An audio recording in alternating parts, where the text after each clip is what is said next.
বন্ধুরা, আপনারা যদি টিম ইন্ডিয়ার একজন জাবরা ফ্যান হয়ে থাকেন তাহলে মন থেকে ভিডিওটিতে একটি লাইক অবশ্যই করবেন।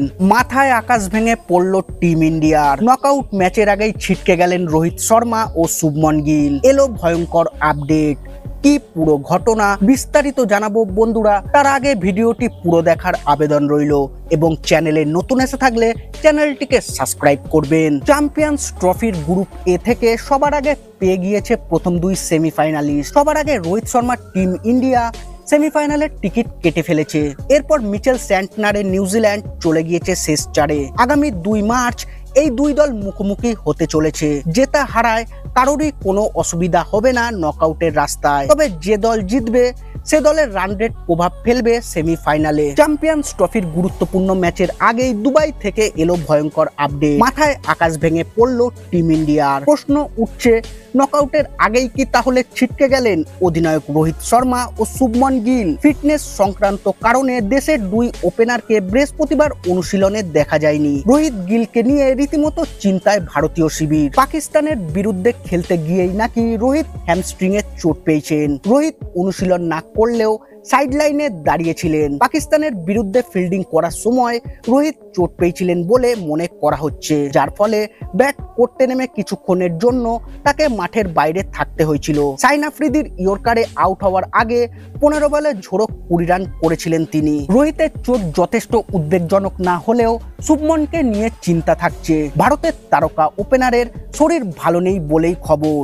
সেই কারণেই তিনি অনুশীলনে আসেননি। নিউজিল্যান্ডের বিরুদ্ধে তার খেলা নিয়ে অনিশ্চয়তা থাকছেই। চ্যাম্পিয়ন্স ট্রফিতে আসার আগে ইংল্যান্ডের বিরুদ্ধে ঘরের মাঠে 3 ম্যাচের ওডিআই সিরিজে শুভমন ছিলেন আগুনে ফর্মে।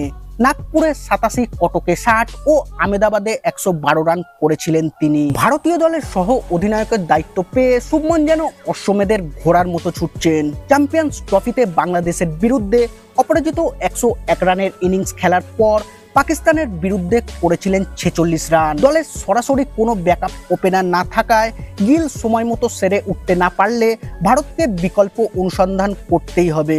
অতীতের টুর্নামেন্টের মতো ভারত তাদের চ্যাম্পিয়ন্স ট্রফির দলে কোনো রিজার্ভ ওপেনার রাখেনি। প্রাথমিক স্কোয়াডে ইয়াশস্বী জাসওয়ালকে রাখা হলেও পরে তিনি বাদ পড়েন। ভারতের হাতে এখন সমিত বিকল্প হিসাবে রয়েছেন KL রাহুল, যার ওডিআই ক্রিকেটে ওপেনার হিসেবে যথেষ্ট অভিজ্ঞতা রয়েছে। রাহুল 22টি ইনিংসে 43.57 গড়ে 915 রান করেছেন। ভারতের ব্যাটিং লাইন আপে রদবদলের প্রয়োজন হলে তার অভিযোজন ক্ষমতা কার্যকর হতে পারে। ভারত বিরাট কোহলিকে ওপেনিং এ আনার কথা বিবেচনা করতে পারে, কারণ যে ভূমিকায় তিনি মাঝে মধ্যে টি-20 ক্রিকেটে ব্যাটিং করেছেন, কোহলির অভিজ্ঞতা এবং নতুন বলের গতিবিধি মোকাবিলা করার ক্ষমতা তাকে নির্ভরযোগ্য বিকল্প হিসেবে রাখতে পারে। সেমিফাইনাল সামনে থাকায় ভারত হয়তো গ্রুপ পর্যায়ের কোনো ঝুঁকি নেবে না। নকআউটে সেরা ফর্মে থাকা রোহিত শুভমনকে বিশ্রাম দিয়ে জয়ের ধারা বজায় রাখার জন্য পূর্ণ শক্তির একাদশ খেলাবে।